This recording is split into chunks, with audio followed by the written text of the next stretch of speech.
17 September, medewerkers van God in die buurt. Ons moet aan ons naaste goed doen. Hou 'n weldaad nie terug van hom aan wie dit toekom, as dit in jou mag is om dit te doen nie. Spreuke 3 vers 27. So gereed, so gretig is die Heiland om ons as lede van die gesin van God te verwelkom, dat hy ons in die heel eerste woorde wat ons moet besig as ons tot God nader, die versekering van ons goddelike verhouding gee. Onse Vader. Deur God ons Vader te noem, erken ons sy kinders as ons broers en susters. Ons is almal deel van die groot menslike weefsel, almal lede van een gesin. In ons gebede moet ons sowel ons bure as ons self insluit.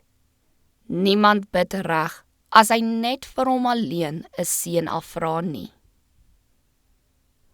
Ons is met die sterkste bande aan die Here verbind, en die openbaring van die Vader se liefde behoort die innigste liefde en die vurigste dankbaarheid te wek. Die wette van God berus op uiters onveranderlike geregtigheid, en is so opgestel dat dit die geluk bevorder van die wat dit onderhou. In die les oor die geloof wat Christus op die berg verduidelik het, word die beginsels van die ware godsdiens geopenbaar. Die godsdiens stel mense in 'n persoonlike verhouding met God, maar nie uitsluitlik nie, want die beginsel van die hemel moet uitgeleef word, sodat hulle die mensdom tot hulp en seën kan wees. Die ware kind van God sal hom met die hele hart lief hê en sy naaste soos homself.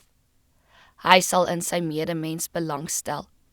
Ware godsdiens is die werk van genade op die hart wat die lewe in goeie dade laat uitvloei, soos 'n fontein wat deur lewende strome gevoed word.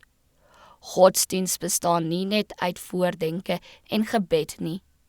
Die lig van die Christen word in goeie werke geopenbaar, en so word dit deur ander raak gesien. Godsdiens moet nie van die sakelewe geskei word nie. Dit moet sy afsprake en ondernemings deurtrek en heilig. As 'n mens waarlik met God en die hemel verbind is, sal die Gees wat in die hemel woon al sy woorde en dade beïnvloed.